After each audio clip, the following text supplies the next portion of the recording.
Good morning, everyone. Welcome to another edition of College Coffee and COVID Talk. Andy Lockwood and Pearl Lockwood. Peloton Pearl Lockwood, closing in on her 365th consecutive little bicycle ride with a little basket. Yes, and a flower. And the Yes. And my little dog Toto. So welcome. This is a weekly show that we are doing to try to keep everyone abreast of what's happening in terms of college admissions, college financial aid, negotiating with colleges, all this stuff that's now kind of upside down in the coronavirus era. So hopefully you have your beverage. I'm a Dunkin' guy myself. So join me in a simultaneous sip. Virtual sip. Water.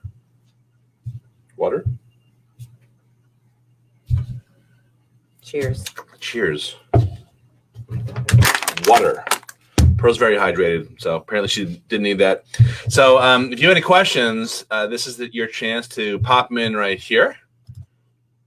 And I want to say welcome to everyone joining us. So who is with us so far? Ellen, good to see you again. Introduce yourselves in the comments section. Let us know where you're from also. Always interesting.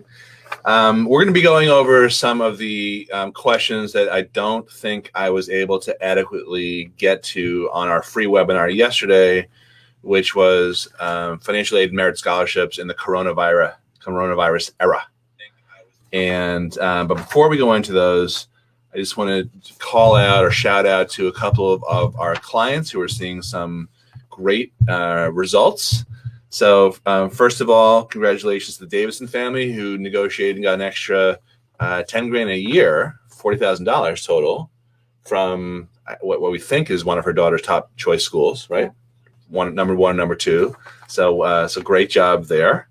And we just got a nice note from Margaret Beeler up in Connecticut, she said something along the lines of, I took the letter that you drafted for me, I made it like so incredibly long, and they came back with an extra, it was like $20,000, over 4 years, which was way more than she expected and felt like she deserved.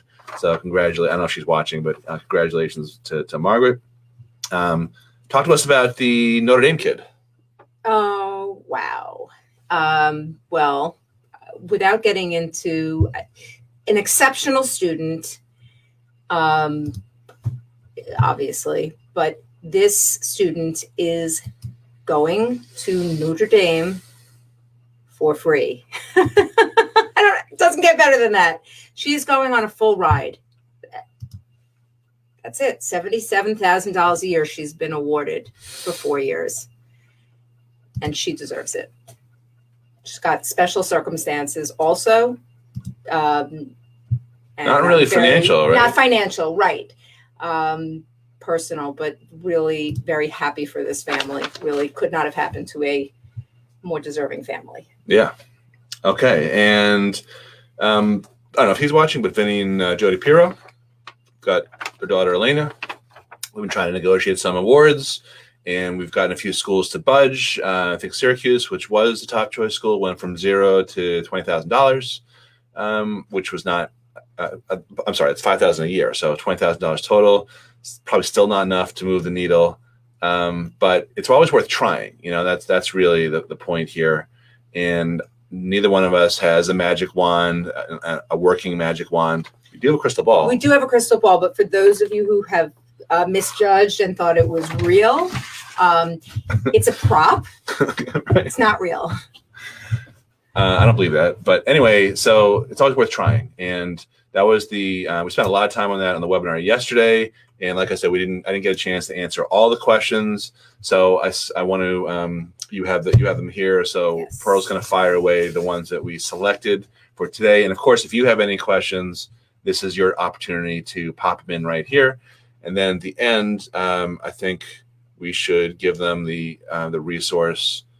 I think I'm going to do a lot of people missed the webinar, so I think I'm going to do what's it called? An encore. Rebroadcast. An encore. Yeah. Encore. Maybe we'll do that and so tomorrow Peloton night. Calls those rides. Then that's what I'm going to call it. Okay, good. Yeah.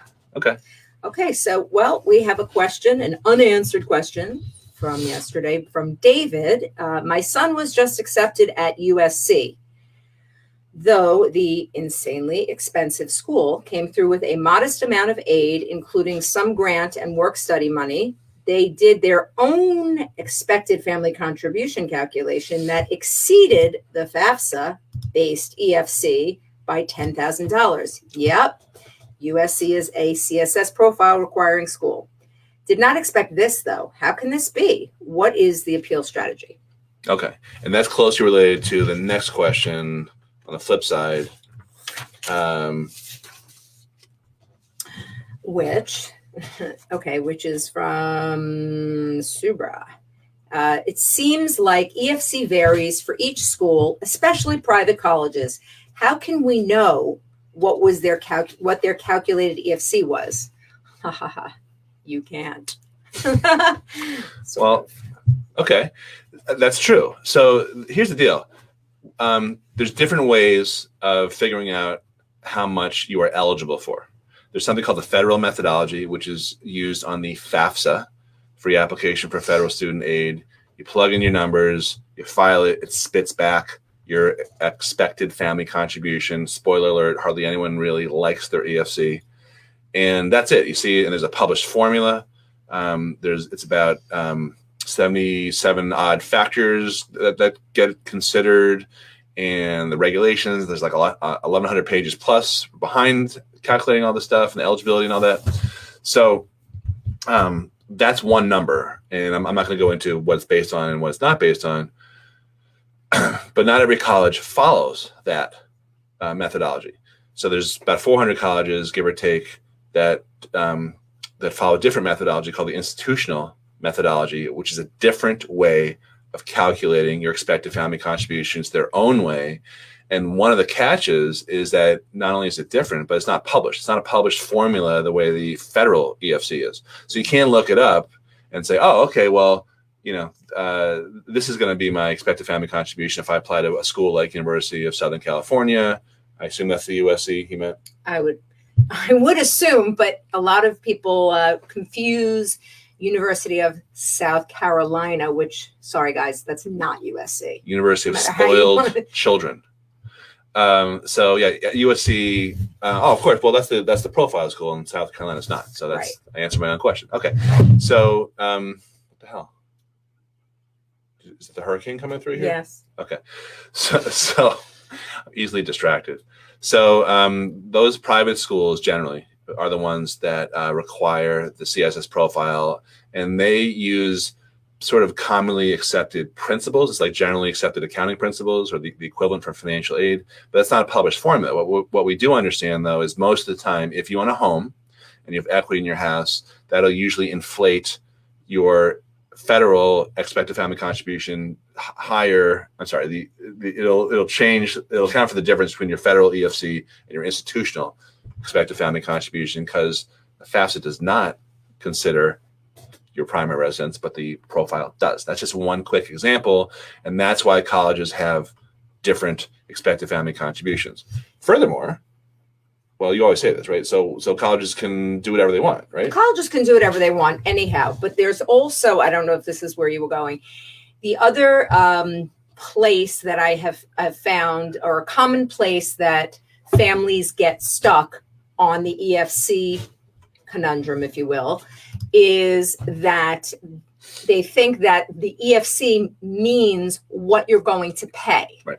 And that's not true anyway. It's not true even if it's just a FAFSA only school that was adhering strictly to the formula, because the expected family contribution, here is the formula once again. It's the cost of attendance of whatever school. So we know that varies wildly. There's Nassau Community College, which will be a few $1,000s a year if you go all in with all classes. And if you go to USC, it's about $84,000 a year. So we see the difference of costs of attendance. But anyway, that's where we start. Cost of attendance minus whatever the formula, you put it in the hopper, and the FAFSA spits out on the confirmation page the EFC, which stands for expected family contribution, And then so cost of attendance minus EFC equals your need. Okay? Your need, your demonstrated need. Now, the next question is, and this is where people stop mistakenly, how much a particular institution meets your demonstrated need varies also between the schools. Some may meet only 50% of that need. Others will meet 100% of that need. So you're expected to pay your expected family contribution. So if that number is 30, and then your demonstrated need is 30, another 30, let's just say at a school that costs 60, whether that institution meets 100% of that need of 30 or only 50%, 15,000, that's a big difference. So no matter what, the EFC is not what you pay.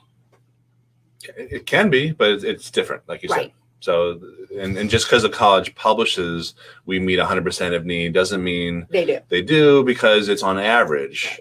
And I mean, that's pretty high average. Which actually reminds me. But sometimes schools want some kids more than others. It's called preferential packaging, but we should really move on. Oh, let's move on. I'm Yeah. so sorry. Yeah, well, we have a lot to get through. Okay, I was asked, all right, fine. Well, no, That's- I don't want to chill your comment. I Come on, had a please. client ask me yesterday, said, you know, this particular institution says that the average and the cost at this particular, it's a private institution, costs probably $75,000 a year. Says that the average, kid is paying only $24,000 a year. And Right. in this particular family, she's a widow and does not have great means. And she is not paying only $24,000. And she's like, how could it be? I said, well, it's called advertising. It's called marketing. It's not true. Everything you read is not always true. Listen, it could be true because it's an average. There's different ways to calculate an average. Right. It could be an average of all 4 years worth of kids, freshman through senior. It could be an average of 10 kids that they pulled. And it could be extraordinarily liberal advertising. Okay. So cynical. Next question. Okay. From Adrian. Go over self-employed or else. Are you going to take food off my table? What are you going to do to me, Adrian? Huh? Please is nice. When you're asking other people for free advice, and when you're asking colleges so for more money, or just asking something like someone's the needy, someone's the needor, please and thank you is generally recommended. The need or. Anyhow, go over self-employed people whose income can go from triple dollars to $0 each month. Right. So I'd be happy to do that. Thank you for your demand. Particularly now with what's I haven't responded yet. Particularly now with what's happening with the economy shut down for many people, is that there's a big issue, which is that when you complete financial aid forms, they're based on your income from 2 years ago. For kids who graduate in 2020, the FAFSA contemplates what happened in 2018. So if you had a good year in 18 or a lower year in 19, that was typically the type of appeal that I'd be writing. And I'm writing probably 5 or 6 or 7 or 10 of these letters almost every day. And there's a lot of people who had income drop. But now in 2020, the first couple weeks of March, many businesses have totally shut down. So that is a variation of I know things looked one way 2 years ago, but things today are far less rosy. So that is, that may not have been exactly what she was requesting strongly that we cover, but if you have circumstances that have changed, that is 100% what they call special circumstances that financial aid officers can use professional judgment to adjust your award. So I'm writing a lot of letters like that right now. Okay, great question from Michael about negotiating or appealing an award. Should the letter actually mention names of schools, amounts awarded, and the final cost? Should we ask for more money even from schools with acceptable final costs? So that's Michael Ruff, our client, right? So I'm going to Michael. I'll be talking to you tomorrow. So just wait until no. So I don't know if he's watching, but the answer is I prefer to actually show the real offers. So I would append to an email a PDF of the actual offers. Stave off the call my bluff line. Yeah. Okay. So speaking of that, let's talk about our client out in one of the western states. Ooh. Okay, because she was actually pissing me off a little bit yesterday. So we're writing an appeal for her to get more money from a school, and she's got all these circumstances. Like she's kind of a sad sack, so I'm not trying to beat up on her, but I think her attitude is pervading through this process, and I'm a little nervous on her behalf that it's going to come through to the financial aid office. Me too. And so she's had all kinds of medical stuff, strange medical things, which I don't wish on anyone. She's been divorced. She's got higher expenses because she's been divorced. So we're writing a letter that outlines all these things.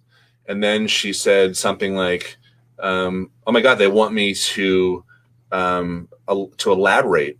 To back up, to document these things. Can you? Yeah, right. Can you help me? And I'm like, well, I don't know what your current expenses are, but of course I can review everything. And then she said, well, I wish I had known this before because I feel like I don't have enough time for this. I have to take all my time away from work. By the way, I don't know what she does at work because her income's pretty low, and I don't mean that to be a jerk exclusively, but this is really important stuff if you're trying to get more money from a school. So I said to her, I was like, listen, we always say anything you put in an appeal letter, you have to be prepared to back it up. And it's just common sense. Like if you're going to make all these claims that you lost this money, you have these expenses and whatever, you're going to have to prove it, lawyer. Yeah, right. She happens to be an attorney. That's the irony of it. So, all right. We're getting a lot of questions here. So why don't we take a pause and why the hell is Pearl so edgy? I don't think just you're edgy. Remember your manners, people. It's not edgy. It's oh, the Davidson. Sorry, I got these before. Okay, here we go. Kathy Dukmajian. I bet I pronounced that correctly, didn't I? Nice. I bet I nailed that one. You did. I'm impressed. Well, as you may recall, Governor Dukmajian of California from several years ago went to St. John's Law, our alma mater. Oh. You probably remember that. Our top choice school is, so from the governor, our top choice school is need-based. Our EFC is very high. Technically, the school covered the balance through scholarship, direct loan, and work study, but it's ridiculously unaffordable. Do we have any recourse? What do you think? Yes. What's the recourse? Ask for more. Well, if you have these circumstances. If you have differing circumstances, if your EFC was governed by, which it is, 2018's income, and your current state of affairs is different, then that is a different set of circumstances that you should bring to the attention of the parties that have something or could have something to do with adjusting that award. And if they want your student badly enough, and that's the other piece of this puzzle that sometimes people don't want to get to one way or the other, can really work in your favor if you're a really strong candidate for that school, that they will often roll out the red carpet and show it to you in dollars. But if you're not, like if we had someone saying, they didn't budge, and I know my daughter's 1,000 points lower than the average SAT score at that school, but okay, well, pick a different school if you don't want to pay that. What can I tell you? I mean, depends on the circumstances. Geez, man. All right. Question from Chris O'Reilly. Go over. Go over? I don't know. Chris, use sentences. We love Chris. I know. He can take it. Our 401k resources considered assets to the EFC per Lockwood. Our 401k resources consider. Is there an echo in here? I didn't hear you. The answer is no.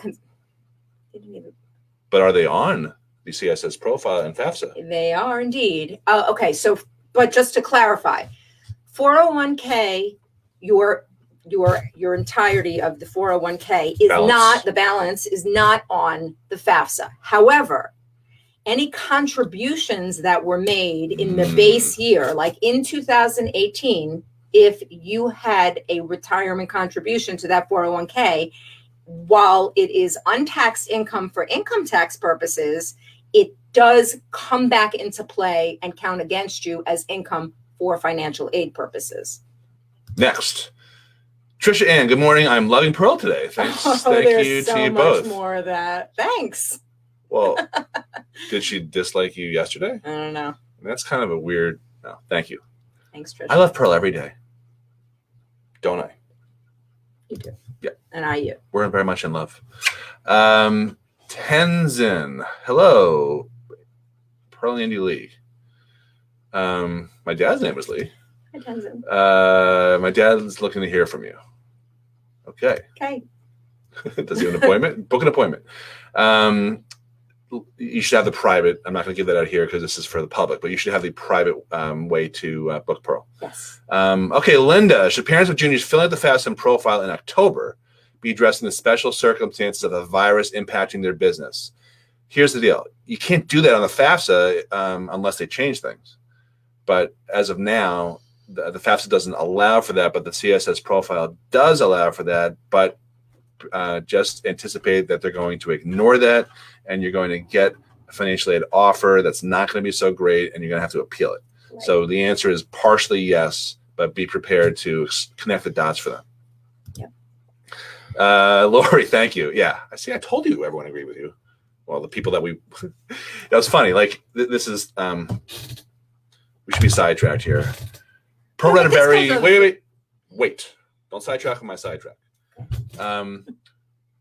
Pearl read, see if you can find this actually. Pearl read a very interesting piece today about Chris Cuomo, who she hated with all of her, every fiber of her being until he wrote this yesterday. And I've been for the last few months saying, I don't think he's that bad. I actually kind of like him. He's a little annoying, but whatever.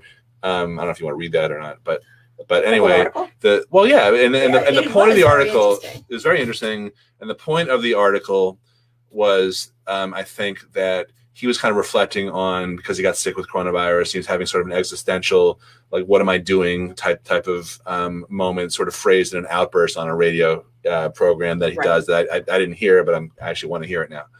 And what we were talking about this morning is how we too are very, we've already had that. We didn't have really an existential thing, but we've been self-employed and doing what we do and throwing ourselves out there in the public. You can imagine that we get our share of knocks. It's not all positive, like Lori and you guys. Or like if somebody like on a high holy day would like his response right now because I want it now. Okay. Yes. Right. So there's many examples I'm sure we could list of people who with poor manners or who are a little, demanding and entitled and all that. Even though we go out of our way, I feel, but maybe it's not good enough to set expectations properly and give great, service and all that. But we have chosen, that this, we're self-employed. We don't have to, we fired a client last week who's being 2 weeks ago, who's being rude, and they just hired us, and we're like, no, forget it. Within 24 hours of their deadline, after they stalled all year long. So anyway. So that our experience and the Chris Cuomo rant that you were really related to, now like he's your best friend, that I think has a lot to do, or it should inform all of us now and all of our kids right now, especially the ones who are heading to college next year or the year after. It's a good opportunity, this pause, to really, whether you've had coronavirus or not, hopefully not, to think about what is really important. Meaning maybe kids miss hanging out with kids, or they can think about what specifically they miss about not just the other kids, but school, and then what they want that to look like when they go to college, or what they want to do with their lives in terms of, do they want to just go make, gazillion dollars? Do they want to help people? Do they want to do some sort of combination? Do they, how do they see themselves? And this is a great opportunity, I think, to think about what they want. And we have a process when we work with kids to help them figure that out. Yeah. But it doesn't happen without thinking. It's not a one-way street also. It should be a very active process. The process, and unfortunately the way, and it's a systemic problem, I think. We're just herded through grades K through 12, and then we take the SAT or ACT, and we pick a college and we plug it in, and we buy the dorm stuff, and we make our rooms great, and we have room parties, and look where we're going, and these two colors. And well, what's interesting about that to me is that that's all by design. Mhm. And if you think You're about, all the sheeple. we all are. I mean, if you think about it, we know a lot of people who homeschool their kids, and I used to think of them as kind of like maybe a little different, or sometimes a little freaky, or whatever. But lately, since we're all homeschooling our kids, I understand a little bit more, I guess, their perspective. But the whole educational system was created by Horace Mann back in when the Northeast was industrializing in Massachusetts in the 1800s, in order to take us off the farms. We were fundamentally agrarian, and get us into factories. So the Prussian model that Horace Mann learned when he visited Europe was to set up the authoritative figure at the front of the room, and have docile kids, sort of learning things and not questioning and memorizing by rote. And then a little bell rings, and they shuffle off to the next room after 50 minutes or something, and repeat, lather, rinse, and repeat.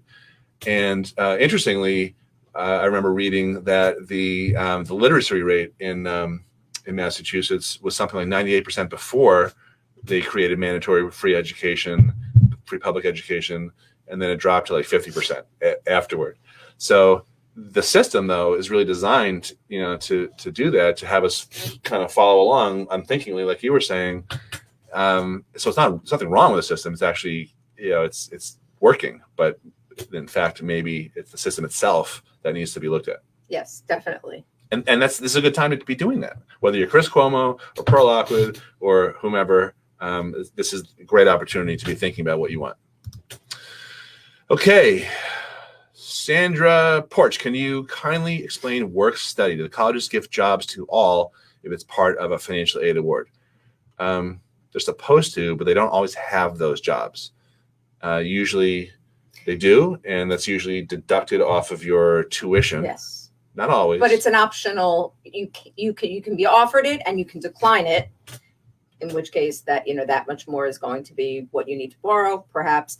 But it's something that you can opt in for or not, but it is awarded to the lower income families first. I was a work study guy. I think it's a great thing. I played a sport. I was on a team, basketball team. And I had a job, and I always picked up other kids' hours, and because a lot of kids didn't want them. So it's actually a very good thing to do to budget your time. So I recommend it. Yes, this will be recorded right here on this page, Chris. Lori, I'm curious why owning a home counts against you. It's not our fault. It's values appreciated. We can never afford it. That question, question does make sense, because a lot of people can tap the equity, at least before banks started shutting down, or stopping lending. But a lot of people can tap the equity in their house to use as a resource. And the private colleges that have their own money, what they're saying is, look, we know you have other sources of funds to be able to use. Some of these schools, they don't treat the full amount of equity against you. Some will cap it. And if you really take a deep look at this, Lori, by the way, I posted the article if anyone is interested in the Chris Cuomo article. But unfortunately, the whole financial aid process penalizes good, responsible habits. If you've saved your money, if you've dutifully paid your debts, you do not stand to gain as much as the person who frittered all away their savings and went to Tahiti on a trip and have nothing to show for it now but a lot of debt. That family, unfortunately, is going to fare better in the financial aid process, need-based. Globe King, Mr. King, do you think that more affordable state schools such as Binghamton might have housing issues due to possible over-enrollment? I think it's possible. It's unlikely, because admissions knows exactly how many people they can squeeze in, but it does happen. And look how fast they made the Javits Center into a hospital. My God, they'll get creative. I remember a couple of years ago, it's not directly on point to your question, but Dartmouth over-enrolled people, so a lot of doubles became triples. Yeah. So that could happen. Yep. Unlikely. Good morning from Philomena. How is a rental investment property considered, even though the investment home breaks even without any profits? That is in the eye of the beholder. Right. Unfortunately, though, if it is your investment property, that to distinguish from your primary residence, the investment property equity that you have or that you show does come into play on both the FAFSA and the CSS, just as a straight old asset.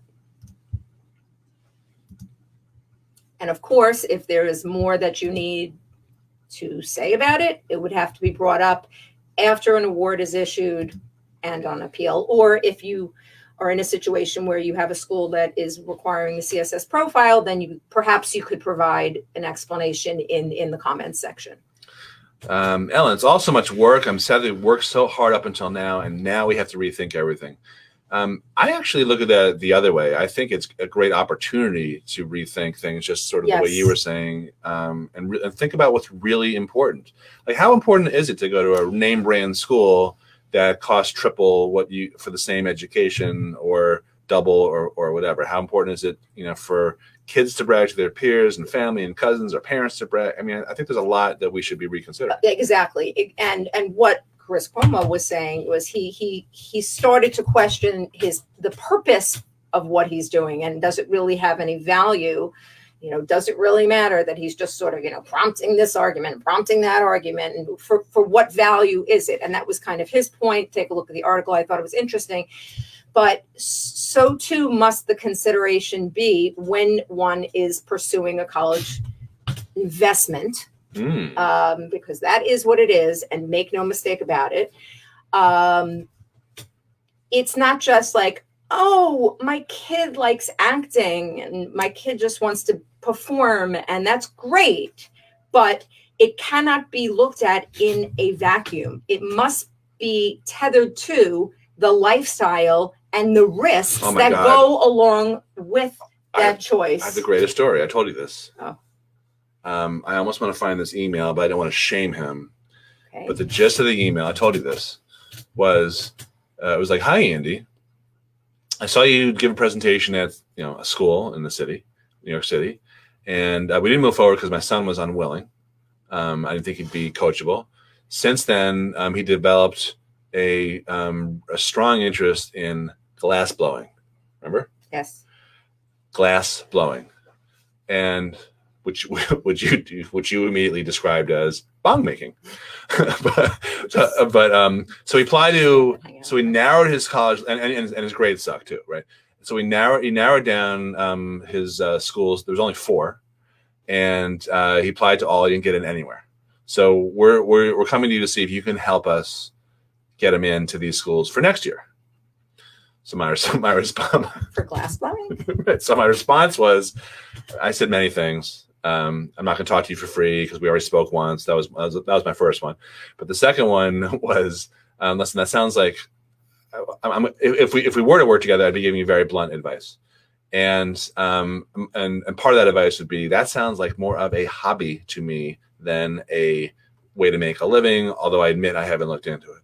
So part of the advice I'd be giving would be to round out that school list and the choice of careers and majors and all that. And I just don't think I'm going to be right for you. But if you want to move forward, here's $500 to talk to me for 20 minutes, and I'll give you the best advice I can.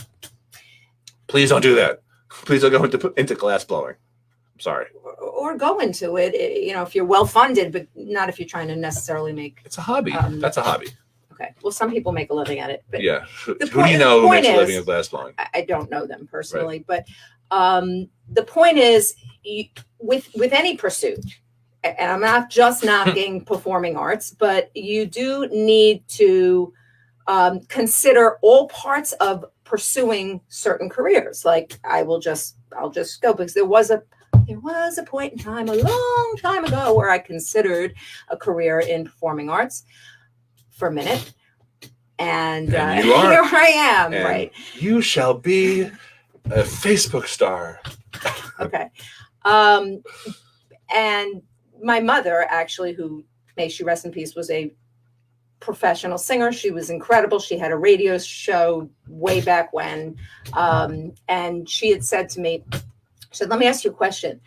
Will you be satisfied being a wedding singer? Like, if that was the pinnacle of your career as an actress or a singer, or whatever, performer, would that be acceptable to you? And I mean, no, this was my 17-year-old self. And I was like, what? No, I mean, my thoughts were, it's Barbara Streisand for me or bust. Like that was where I was heading.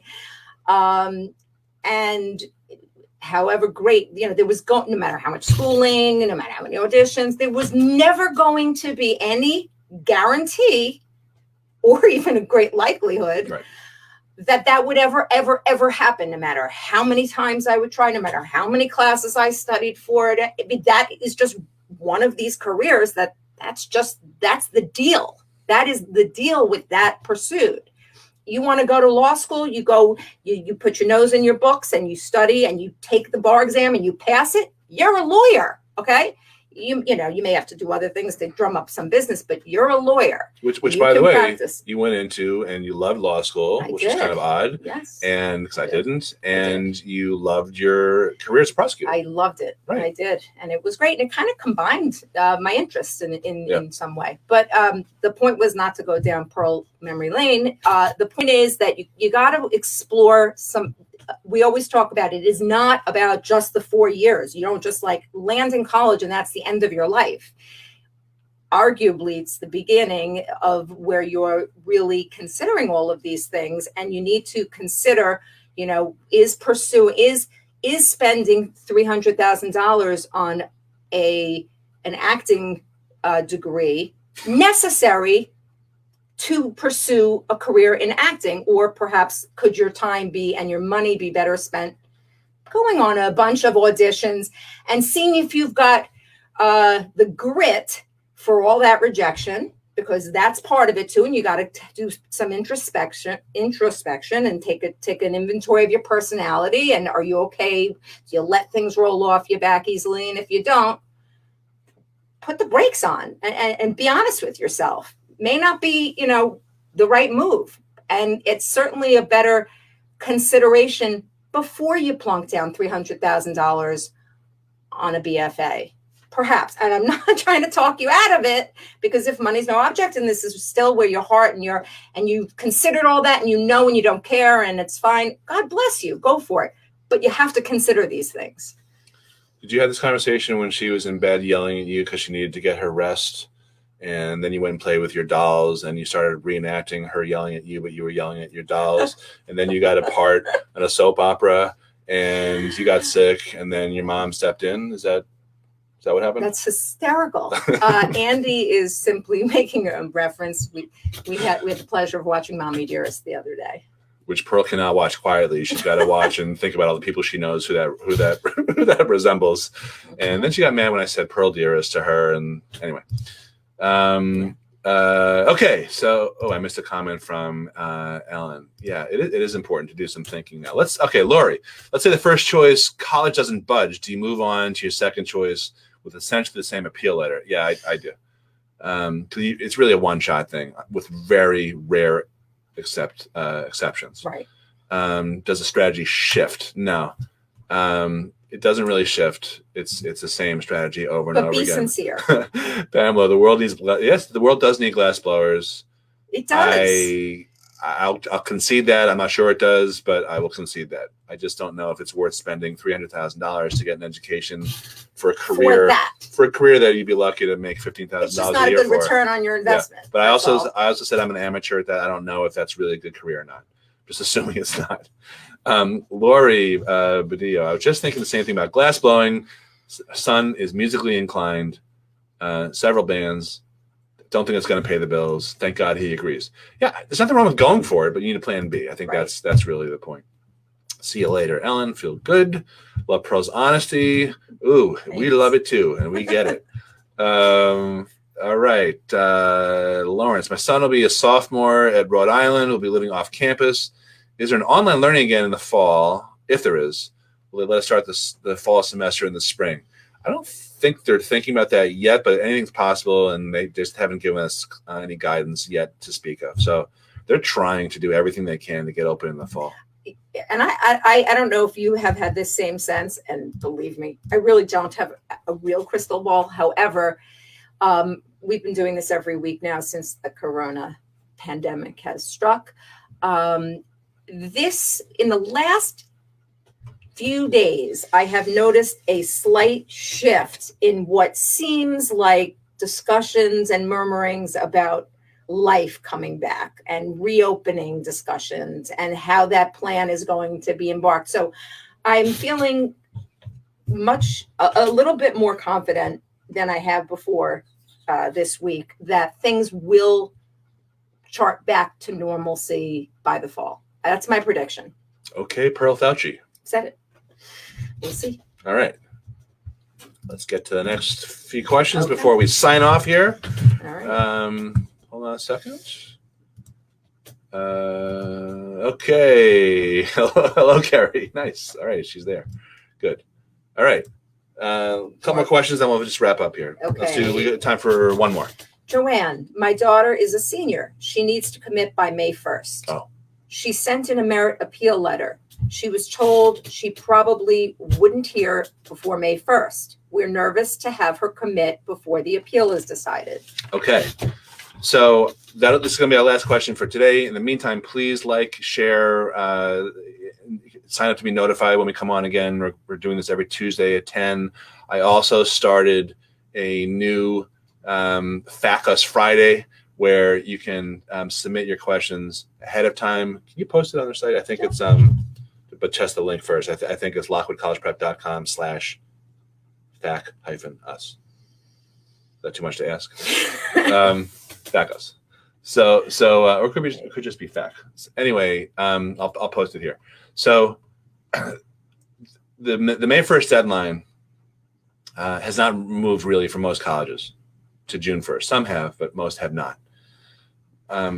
Without commenting on the ethics, because I'm an amateur at that also, because a lot of people would say you can't put down multiple deposits or don't put a deposit down at some school that you don't really intend to go to. My feeling is put the deposit down if that's the school you're committed to going to preserve your spot. And will it take away from your leverage? Possibly. But so many people walk away from their deposits that I don't think it's that big a deal. So I would do that in the when in doubt. I would do that because you know if there's a housing shortage, or if there's some other pressure to get the ideal housing, maybe there's not a shortage, but the best dorms or whatever. I would do that because that can really make or break your college experience for the first several weeks or months. Right, and the amount of the housing deposit compared to what even just the cost of 1 year is a drop in the bucket. I can't imagine that it would completely undermine your entire appeal. It would not delegitimize it. All right, we got some last call here for questions. So good. So Anna Hagaranunjan. Hagaro. Okay. Anna H. Do you think they will move the commitment date back? I think most schools are not doing that. There may be one or two more, but I think most schools are not doing that. Have you heard of a school? This is from Lawrence Labella Hanan. Have you heard of a school giving in-state instead of out-of-state for online learning? No, it's usually for grades and scores. If you have superior grades and scores, that's usually when. Pamela Jennings, my son was offered the Muse Scholarship at Hunter, which is an arts program. Not really a theater person, but that includes writing too. Doesn't really know what he wants to major in. Do you suggest he go for the scholarship and just take his liberal arts courses and try to figure out what he wants to do? He was also admitted to Bing, Albany, and Buffalo. I think that's a great idea. What do you think? Yeah. Yeah. Absolutely. Yeah. Do that. Develop other skills. Yes. See where that takes you. Hunter's a great school. Yes. Ann Arnold, Pearl, your hair is adorable today. Thank you. Today. Thank you. Do you dye your hair? No. Good. Yes. Amy. Ordinarily been on the while. Oh, okay. Maybe she wasn't commenting on that. Maybe it was the Pippi Longstocking look. Amy Yee, what can a junior do this summer? What do you recommend they do? So that's a long, it requires a long answer, but the short version of that is not the same stuff that everyone else is doing. You've got to do something that is atypical and meaningful. That doesn't mean enroll in the same programs, assuming they're still on, that everyone else is doing. You've got to do something that shows that's interesting and going to be engaging. Carrie Leo, I will follow Pearl on Peloton. Nice. Yay. Da Vinci Carrie. Yeah, she's Pearl Attoner. she has she's a nice business.